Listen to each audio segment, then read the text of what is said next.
Since the beginning of the full-scale invasion, Ukraine has received various aid from its allies. It ranged from portable missile launchers to anti-ship missile systems and artillery units. Let's discover how such weapons have shifted the balance of powers and affected the perception of modern warfare. Subscribe to this channel to know everything about the most important fight for freedom of our days. When Russia launched its full-scale invasion of Ukraine early on February 24th, it used missile strikes, air bombardment, miles-long columns of trucks, and intense artillery shelling. The campaign was supposed to scare Ukraine into submission and capitulation in days. That didn't happen. There has not been a war like this in Europe since World War II.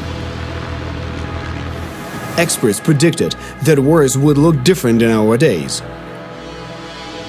Більше не буде так званих кінетичних воєн, коли одна армія б'ється з іншою безпосередньо, майже віч-навіч, з піхотою, танками та масивними артобстрілами. Сучасні конфлікти – це протистояння технологій, війна без пілотників та надточної зброї.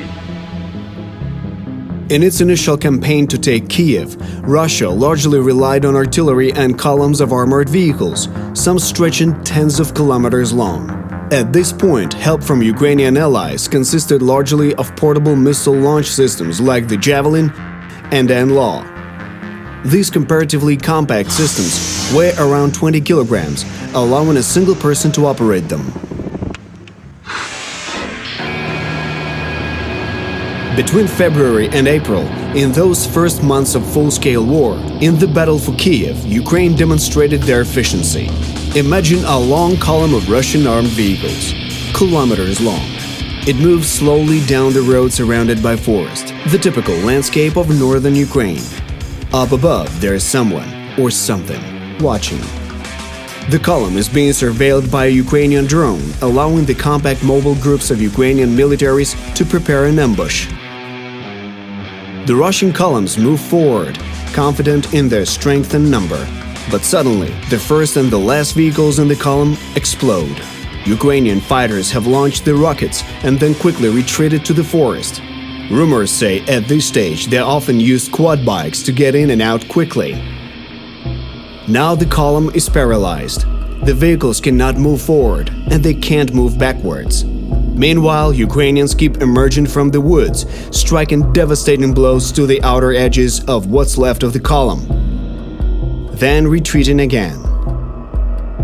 This tactic played a major role in stopping Russia's advance on Kiev, but it also caused financial pain. The T-90, Russia's main battle tank, cost between $2 and $5 million. Compare that to the price of the $200,000 Javelin projectile or $30,000 to $40,000 An-Law used to destroy it.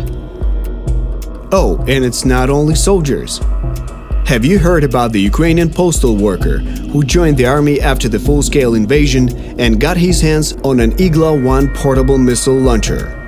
Well, he used it to shoot down a Russian Su-34 jet, worth tens of millions of dollars. For decades, tanks were considered a dominant element on any battlefield. However, the war in Ukraine has shown that they are vulnerable even in the face of a new record with the rocket launcher. When the Russians failed to take Kiev, they shifted their focus on Ukraine's south and east. Unlike the north, much of these territories are wide-open plains. The types of ambushes that work near forested suburban Kiev don't work as well here. The Russians also changed their tactics, showering everything in front of them with thousands of artillery projectiles to eliminate any possible threat from afar. The strategy entails completely destroying cities like Mariupol and Lysychansk before occupying them.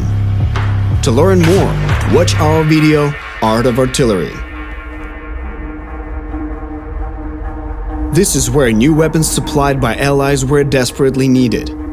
In the war's first phase, Ukrainian fighters proved their ability to use NATO weapons effectively, but to fight the next phase, they needed more. They needed heavy equipment. And finally, they started to get it. Nearly 250 units of American M777 and M109 howitzers, French Caesar, Slovak Zuzana II, German Panzerhaubitze 2000, and most importantly, the American HIMARS. Since arriving in June, American HIMARS systems have changed the situation on the front line more than anything else.